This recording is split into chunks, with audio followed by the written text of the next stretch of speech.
Cuenta regresiva para las elecciones primarias. Y obviamente es importante conocer las propuestas. ¿Por qué nuestros candidatos quieren ocupar un cargo, en este caso, dentro de sus partidos políticos? Se encuentra aquí con nosotros Carlos Eduardo Reina. Él aspira a una diputación por el Partido Libertad y Refundación. Obviamente vamos a hablar de varios temas y justamente él pertenece al movimiento que apoya a Rixi Moncada como candidata presidencial por el Partido Libertad y Refundación. Ha sido unas elecciones, podemos decir, atípicas, primarias, porque nunca se había visto tanta competencia. Porque ahora no solamente la competencia es entre los precandidatos, sino que también es cuántos votos va a sacar cada uno de estos partidos políticos. Sabemos que son los mayoritarios y con el respeto que se merecen el resto de partidos que existen en Honduras, no puede ser menor a lo que saquen en las elecciones generales.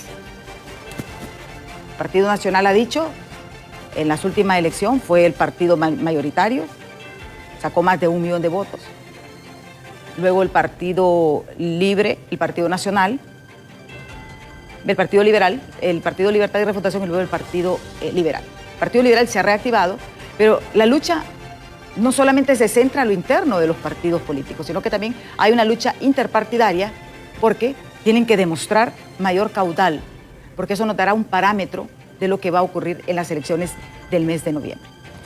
¿Cansado, Carlos Eduardo? ¿Cómo ha estado la actividad política? Ya se hizo el cierre de campaña, estamos en un silencio electoral donde solo podemos hablar de propuestas y obviamente de temas de interés en el ámbito electoral. Emma, un gusto nuevamente estar aquí en BTV con tu gran auditorio y ya en un punto muy cercano. Estamos 3 días y pico de las elecciones. Las elecciones primarias para mucha gente no son importantes, pero sí lo deberían de ser, ya que es donde se filtran las planillas con las que se participará en el mes de noviembre, donde ustedes pueden ir a escoger los mejores candidatos a diputados, alcaldes o presidenciales, para que en noviembre pues, la gama sea la mejor posible y la competencia, por ende, sea de mayor nivel. Sí. Hemos visto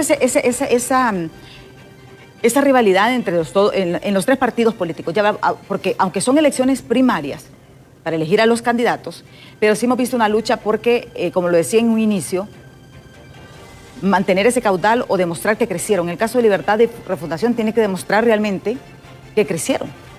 El Partido Nacional tiene que demostrar que sí mantiene ese más de 1 millón de votos. Y por eso vemos todo un circo político, como nosotros llamamos, ¿verdad?, de ataques. ¿Realmente es un reto para cada uno de los partidos esta elección primaria? Bueno, es parte de un proceso, es la primera parte de las elecciones, que se divide en 2. El tema es aquí, ¿cuál es la verdadera dimensión de cada partido? Porque hasta esta elección era muy fácil inflar votos. Y mirábamos partidos que iban a elecciones primarias, sacaban cerca de 1 millón de votos, pero ya en las elecciones generales se disminuyen a 300 y pico mil. Porque ahí evidentemente que hubo una manipulación. ¿Y qué se hace para que no se manipule?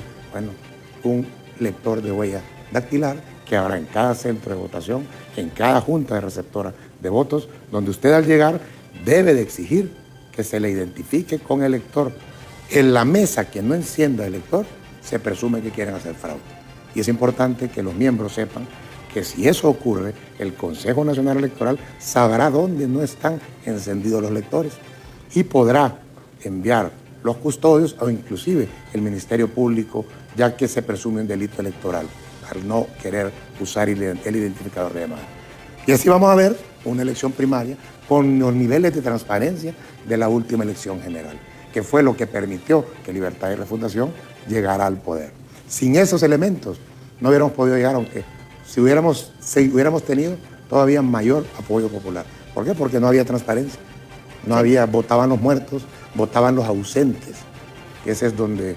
¿Cuál es la instrucción que ustedes tienen dentro? Porque sabemos que ustedes son 7 movimientos los que van a lo interno, debe ser la papeleta más grande a nivel de diputados.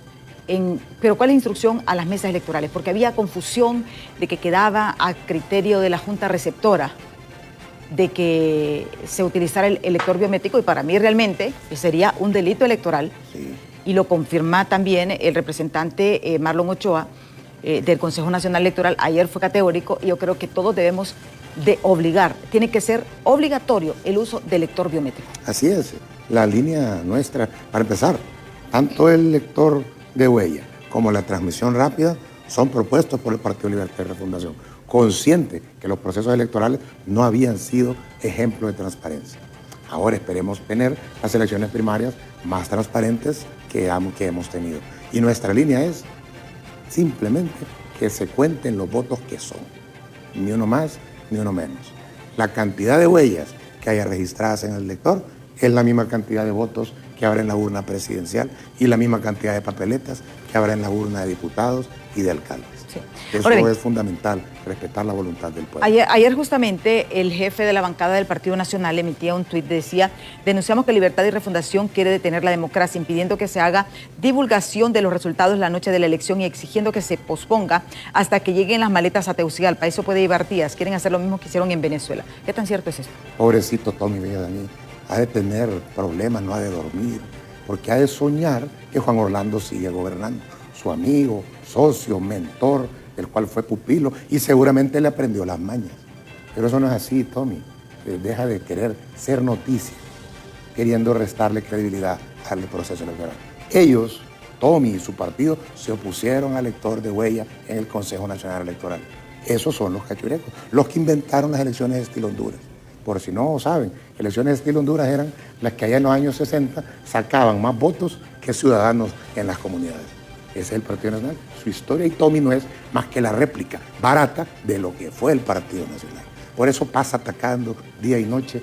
Y además, cuando le preguntan por Juan Orlando, casi habla como que no lo conoció, como que no supiera quién es, cuando era uno de sus, como dicen vulgarmente, de sus perritos falderos, que hacía todo lo que él le pedía. Y ahora es hombre que habla de transparencia y de democracia, los que se robaron las elecciones vulgarmente en el 2017. Esos son los partidos nacionales. Y no estaban solos, tenían aliados en el Partido Liberal, no todos los liberales, algunos que los acompañaron durante todo el tiempo que gobernaron y que gobernaron como gobernaron. Hoy vamos a elecciones transparentes y los resultados serán transmitidos rápidamente, porque hay un sistema de transmisión de la Junta Receptora de Votos, del centro de votación, inmediatamente al Consejo Nacional Electoral, como a cada uno de los partidos, de inmediato. Acta que se escanea, acta que llega a todos los partidos. ¿Ustedes confían en este proceso? Porque yo creo que hay que reconocer el trabajo que ha hecho el Consejo Nacional Electoral, que a pesar de las diferencias, de las presiones, han hecho todo lo humanamente posible. El presupuesto se aprobó tarde y hay que considerar eso, y eso provocó realmente de que no se estuviera a tiempo en muchas situaciones, pero yo creo que los concejales han hecho un trabajo extraordinario. Ellos han prometido de que a las 8 de la noche harán el primer corte. Así es, y los que se oponían a la aprobación del presupuesto tenían como objetivo que no se instalara el lector de huella. Yo creo que no lo dicen. Ellos dicen, no, que el presupuesto aquí, que le falta esto. Empiezan a inventar un montón de cosas. Pero el trasfondo era que no hubiera lector de huella. ¿Y quiénes están interesados? Los que hacen fraude. ¿Y quién, por ejemplo, en el Partido Liberal es el campeón del fraude? Conocido como Don Helio, que es uno de los candidatos presidenciales, que si Salvador Narrala no se cuida, lo van a dejar silbando en la loma. Sí. Esto es bien interesante. Ahora bien, ¿qué cambios promete el Partido Libertad y Refundación para que el pueblo hondureño tome la decisión, primero pues a lo interno y luego en las generales? Bueno, nosotros hemos propuesto cambios desde antes de ser gobierno. Siendo gobierno se han hecho cambios y hay cambios pendientes. Uno de los temas más importantes del cual emanarán o se desprenderán muchos programas sociales distintos para mejorar las condiciones generales del pueblo hondureño es la aprobación de la Ley de Justicia Tributaria, que permitirá que el Estado tenga mayores recursos que permitan avanzar en la construcción de infraestructura, en el mejoramiento de los centros educativos, en la conclusión y equipamiento de los hospitales que se están construyendo, que a diferencia del partido de Tommy Zambrano, que prometió 90 y que Tommy en el Congreso Nacional aprobó apresuradamente un presupuesto billonario para hacer esos hospitales que se lo robaron, aquí en el Libertad y Refundación, en el gobierno de Xiomara, los hospitales están en construcción y usted los puede ir a ver, puede ir a verlos. Y por eso también la mezquindad de liberales y nacionalistas de no querer aprobar el presupuesto, porque este año nuestra querida presidenta Xiomara va a inaugurar 2.000 obras que están en ejecución y que serán culminadas. Y ellos entonces querían que al no aprobar el presupuesto, entorpecer la ejecución de estas obras y de esta forma, en su mente, creer que así van a tener posibilidades de volver al poder. No, no van a volver al poder. La gente los conoce, la gente los padeció. La gente los vio que cuando gobernaron, pudiendo obrar bien, obraron mal. Pudiendo hacer obras, no las hicieron. Pudiendo dar democracia, no lo hicieron. Pudiendo respetar los derechos humanos, no lo hicieron. Pudiendo cuidar al pueblo hondureño cuando la pandemia, cuando las tormentas hicieron los negocios más sucios y más grandes. Esos son los que quieren volver y son socios de otros del Partido Liberal. También ahí yo siento de que cuando se tomó la decisión del cambio con romper con Taiwán y irse con China, también ahí hubo un poco de retraso en actuar del gobierno porque se debió haber previsto ese cambio, ¿verdad? Sí. Y se pudo también mantener como estábamos al revés, pues cuando estaba relaciones con Taiwán había una oficina comercial de China en Honduras y todo el mundo hacía negocio con la oficina comercial. Entonces pudo haberse, no tajantemente, tal vez siento de que sí fue un corte muy abrupto sin pensar realmente en el daño, porque la crisis que vive el sector camaronero en estos momentos en la zona sur es bastante grave. Sí, pero quiero que el pueblo sepa y que tu auditorio sepa que Taiwán ya les estaba bajando el precio, porque Taiwán pagaba un precio premium a los camaroneros, un precio por encima del precio de mercado. Y Taiwán empezó a bajar sus precios, entonces los camaroneros, al ver que eso estaba ocurriendo, le mandaron una carta a la presidenta Xiomara Castro y le pidieron que abriera relaciones con China. Tengo la carta, te la puedo compartir. O sea, fueron los mismos camaroneros. Ellos solicitaron la Asociación Nacional de Camaroneros. ¿Por qué? Porque son conscientes que el mercado de China es el más grande del mundo. No puedes comparar el mercado de Taiwán de 26 millones de taiwaneses con el mercado de China de 1.500 millones. Es diametralmente, no hay forma de comparación. Lo que sí es cierto es que hay un proceso. Mira, te voy a contar, ¿sabes cuánto tiempo le tomó a Honduras certificarse para poder vender langosta que pescan allá en las islas de la bahía a la Unión Europea? Fueron 10 años y fue en este gobierno, hace pocos meses que se culminó. ¿Y sabes cuánto tiempo tardó que se firmara el acuerdo en el Congreso Nacional, se aprobara, se llama el Acuerdo de Cosecha Temprana, que permite ya las exportaciones de camarón a China? Fueron meses, o sea, se ha avanzado. Claro, no es cuestión automática, sino que matemáticamente los precios internacionales del petróleo son más bajos que el costo de producción del camaronero hondureño. Al ser eso, hay un problema. ¿Cómo se resuelve? Dándole a los camaroneros la posibilidad de fondos baratos, con un interés bajo, para que puedan a través de la tecnología abaratar sus costos de producción. Sí, paneles solares, por ejemplo. Llenar las lagunas que tienen de paneles solares y que el Estado apruebe líneas de crédito. Si yo soy diputado, voy a hacer eso, a darle un apoyo tan importante al sector para que usen toda la tecnología posible para bajar el costo y así vuelven a ser competitivos. Y no solo le podrán vender a China, le podrán vender a cualquier país del mundo. Y eso realmente es parte de esta propuesta de que, por ejemplo, el sector camaronero bajen los costos para que puedan competir en el mercado internacional. Sí, que al final de cuentas el mercado así es. El mercado es mercado.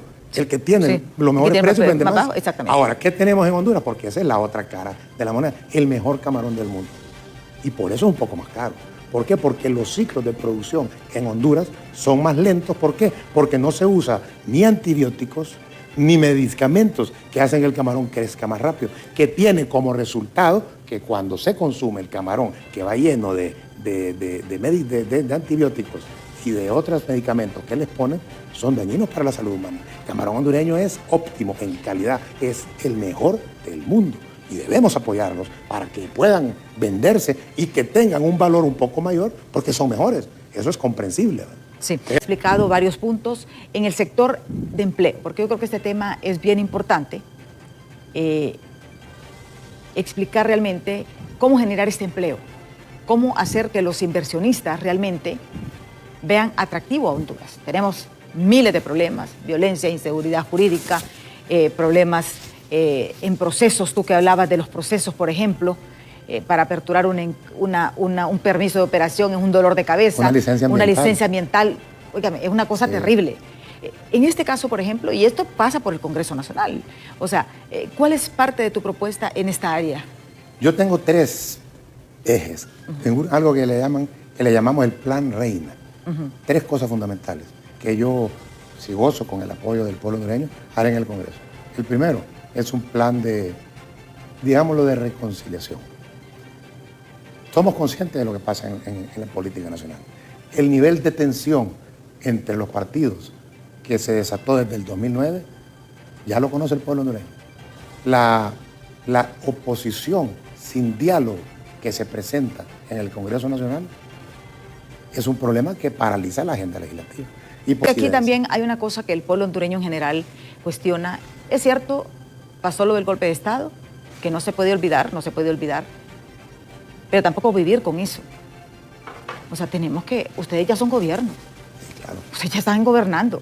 Claro. Y yo siento que a veces muchos de los funcionarios del gobierno viven en el pasado. Y eso no lo ve bien la sociedad hondureña. El pueblo hondureño, tú lo conoces, el pueblo hondureño no vive de rencores, de odios, de todo eso. Y a veces ese tipo de conductas hace que tenga como una maladversión al gobierno. Pero es importante, tú como dices, reconciliación. Y otro punto, este Congreso lo que menos ha tenido es diálogo. Porque, mira, y hay que ser realista, y no es diálogo, consensos. Y yo les digo, es mentira. Mira cómo se nombró la Corte. Exactamente, lo que pasó. Y hay que decirlo, mire, aquí diálogo significa repartirse el poder, porque todos quieren su cuota de poder. No, y hay que ser realistas, Aquí y en todo el mundo. En todo el planeta, de eso se trata la política, de pesos y contrapesos. Yo quiero referirme sobre el tema del golpe de Estado. Es un evento que marcó la historia reciente del país. Pero no hay que vivir con eso. Y nosotros lo recordamos, pero el problema es que han habido sectores que han andado promoviendo un golpe de Estado, otro golpe de Estado. Como son incapaces de llegar al poder por las urnas, buscan el atajo del golpe de Estado. Y eso creo yo que nadie quiere volver a eso. Porque independientemente si usted es o no afín al Libre, estoy seguro que no quiere volver a vivir lo que pasó. Y lo que nos costó como pueblo hondureño, salir del agujero en el que nos metió el golpismo. Hay que ir a través de las urnas. Vamos el domingo. Votemos, participemos. En noviembre, el 30 de noviembre, elijan la próxima presidenta, elijan las próximas alcaldesas, elijan las y los diputados en democracia. Sí. Esa es la salida, es el camino. Y nosotros como Partido Libertad y Refundación, que fuimos en nuestro origen, nuestro mito de origen, es precisamente la cuarta urna que desató el golpe y la lucha de la resistencia, decidimos en el año 2012, cuando nace Libre, que Libre es un partido que va a luchar por la vía democrática. Y así llegamos al poder. No llegamos ni por fraude, ni por golpe. Y mira, por ejemplo, ¿verdad? José reeligió al final y los liberales hoy llevan la cuarta urna, porque ya es una cuarta urna para elegir a autoridades. Le dije el otro día a Alan Ramos, que estaba presentando y ahora tienen la cuarta urna, le dio la vuelta. Y eso para que veamos que todo evoluciona. Y no hay que vivir, o sea, es cierto, el pasado nos marca, nos da experiencia, pero tampoco vivir en ese pasado. Yo pongo un ejemplo. Yo soy cristiano, yo creo en Cristo. Cristo vivió hace 2000 años. Hace 2025 años nació. Yo no vivo en el pasado al ser cristiano, recordando su vida y su ejemplo. O tampoco, yo soy morazanista. Y no vivo allá en los años 1830 y 40 porque sea morazanista.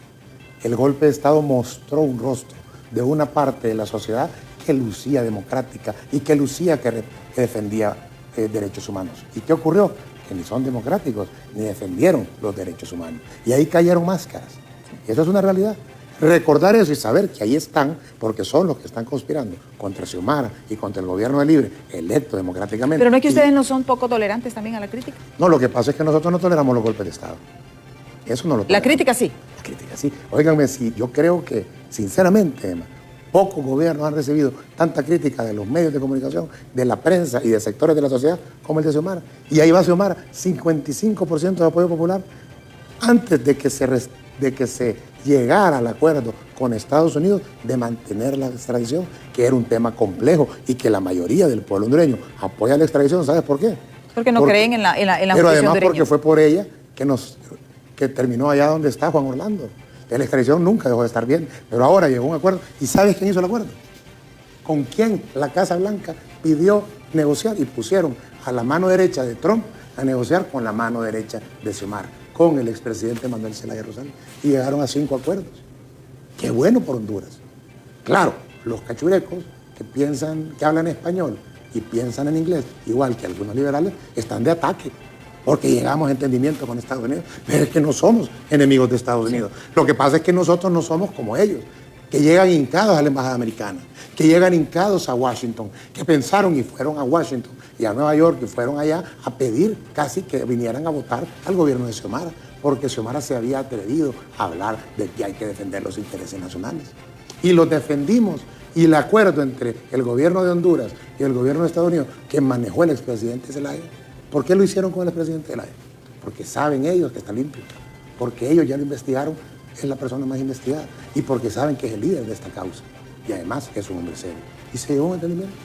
Miren a los emigrantes hondureños y les trata con respeto. Vamos a revisar las cláusulas del Tratado de Libre Comercio, que dañaron y destruyeron la producción nacional. Eso era impensable hace unos años. Y ahora se va a discutir. ¿Para qué? Para rescatar el campo. Se va a discutir el tema de cooperación en el ámbito militar. ¿Por qué no podemos discutirlo? ¿Por qué debe de ser tabú hablar de un hecho? Que hay una base militar estadounidense. La hay. Bueno, discutamos que esa base también le permita a Honduras algunas cosas.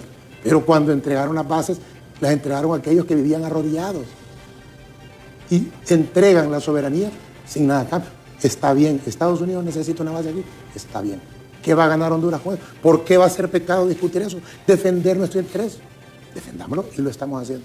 Y el otro tema importante, que es bien importante, porque eso sí nos lleva al tema del trabajo y del desarrollo y de la inversión para Honduras, es que el gobierno de Trump ha llegado al entendimiento con Honduras de hacer todos los esfuerzos por materializar un proyecto que le va a cambiar la historia de Honduras, que es el tren interoceánico desde Trujillo hasta Amapalo. Mira, si eso se hace, y lo hacemos con Estados Unidos, con los socios que se puede hacer, va a cambiar la historia de Honduras. ¿Ese fue uno de los puntos que se negoció? Ese fue uno de los puntos. Y eso es bueno para Honduras, y es bueno para la empresa privada, y es bueno para los sectores productivos, y es bueno para el planeta. ¿Por qué? Porque el canal de Panamá está colapsado por el tráfico que tiene y por un serio problema de agua. Porque cada vez que pasa un barco hay que llenar esclusas de agua y el agua la sacan de un Bueno, lado. y sabemos que el transporte está colapsado porque incluso Puerto Cortés está colapsado y son cosas que no se dicen porque Puerto Barrios está colapsado, ya peor que Puerto Cortés, y toda esa gente se está viniendo para Puerto Cortés. Entonces Puerto Cortés lo que tiene es una sobredemanda. Sí. Es que tiene una sobredemanda porque ahorita todo el comercio mundial está buscando opciones. ¿Cuáles son las otras propuestas? Yo tengo tres. La reconciliación. La segunda propuesta, que es fundamental, es, aquí le tengo, mira, aquí tengo mi plan, es la ética. Yo soy sobrino del Gallo Colorado, amigo tuyo, Emma, conociste al Gallo. Él puso de moda la revolución moral.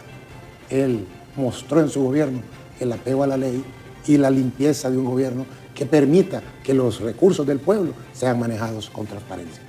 Yo propondré en el Congreso Nacional un código de ética que cada funcionario público esté obligado a firmar, donde se comprometa a conductas apegadas a la ética y a la moral, y sobre todo a cuidar como buen padre responsable, tal y como reza el Código Civil, los dineros públicos. Eso es fundamental. A través de la corrupción se fuga el dinero del desarrollo de nuestro país. Y ese tema ético para mí es un compromiso ancestral, compromiso de mi persona y una necesidad para nuestro país. Generar condiciones de transparencia cada vez mayores. Por eso, cuando yo sea diputado, yo no voy a tocar un centavo más allá del dinero que me corresponda como sueldo. Porque eso de andar repartiendo dineros públicos siempre ha terminado mal. Pero Redondo prometió también de hacerse foto departamental y mira lo que hizo. Le cambió el nombre nada más. Pero tú mantienes tu postura de que no vas a permitir ese... La hice pública, ¿sabes cuándo? Ajá. En el 2017. Allá en un programa con nuestro amigo Raúl Valladares. Desde entonces yo considero que es un error que el diputado se aleje de la función legislativa y ande haciendo trabajos que son propios de alcaldes, de regidores o de oficinas del Estado, como la Secretaría de Infraestructura o como Sedesol, etcétera, etcétera. O sea, lo que se ha hecho, los diputados han sido gestores. Porque hay una realidad, Emma, que en el pueblo, vaya, si tú eres diputada, digamos, allá de Santa Bárbara, te van a ir a buscar, Emma. Pero el diputado ha sido gestor, no desarrollador de proyectos. Que gestione y que haya a lo interno del legislativo una oficina que se acuerde con el Poder Ejecutivo donde se tramiten las necesidades que le llegan al diputado. Pero que el diputado a veces ande ahí contratando, inaugurando, no es la función. Pueblo hondureño, yo entiendo la necesidad del pueblo y hay que resolverla. Y Xiomara está haciendo más obras que nadie en apenas 3 años. Pero el diputado dedíquese a legislar, para eso existen, para legislar. Si usted quiere abrir obras o inaugurar obras, sea alcalde, pida un cargo en el Ejecutivo, ya sea en Secretaría de Infraestructura, en el FIS, en Sedesol, etc. Pero en el Congreso, dediquémonos a analizar a fondo los problemas que tiene el país para darle soluciones con nuevas leyes, cambiando, transformando o creando nuevas leyes. Sí. Porque para eso no, a mí me eligen para eso. Si me eligen, pues, voy a elecciones el domingo. ¿El tercer punto? Y el tercer punto es el desarrollo para generar riqueza y trabajo. Nosotros creemos que, o yo personalmente creo que hay una modalidad de trabajo que debemos impulsar. Y desde el Congreso Nacional se puede impulsar el cooperativismo como un modelo paralelo a la productivo, a la empresa privada, que es una especie de empresa privada, pero donde los dueños son todos los que pertenecen a una cooperativa. Los ejemplos de cooperativismo en Honduras han sido realmente extraordinarios. Tú te vas ahorita a Coapalma, yo tuve la oportunidad de visitarlos, y los resultados productivos son buenísimos. Y los dueños, que son los cooperativistas, crecen inmediatamente. ¿Por qué? Porque además de empezar a tener ingresos, son dueños codueños para ser exactos. Y el cooperativismo permite que masivamente el Estado pueda crear fondos, pueda crear una ley que los proteja, fondos baratos, donde se puede poner el capital semilla para que una cooperativa se organice, no solo para lo esencial. Por ejemplo, podemos crear cooperativas para la producción de maíz, ahora que se está revisando el Tratado de Libre Comercio, pero hay que darle un valor agregado. Debemos de generar que nuestros campesinos no solo sean campesinos que siembran la tierra, sacan producto y venden el producto. Debemos darle en Honduras el valor agregado y que el producto ya vaya enlatado y que el producto ya vaya en pan de maíz, pensando en voz alta, por supuesto, o si se siembra otro tipo de cosas o se produce otro tipo de cosas. Lo que sucede con la madera, por ejemplo, que nosotros los exportamos. ¿Qué están haciendo los camaroneros ahorita? Ya hay crisis. Están innovando, dándole un valor agregado. Ya no te venden el camarón crudo, sino que te venden la bolsita que solo la metes al microondas y tienes una cena de camarón, ya precocido y condimentado. Venden tortas para hamburguesa de camarón, que son exquisitas. Y casi nadie las ha probado. Son exquisitas y eso es hecho en Honduras. Y eso hay que empezar a consumir. Venden ya los cócteles para que la gente abra un cóctel y se coma su coctelito de camarón, dándole un valor agregado a que el valor por camarón se multiplique por 10 o por 20. Ese tipo de cosas debemos constituir. Y ese es un compromiso que yo asumo, crear una alternativa productiva. Claro, la empresa privada continúa y debe de continuar, porque el mercado es fundamental en el desarrollo de toda sociedad.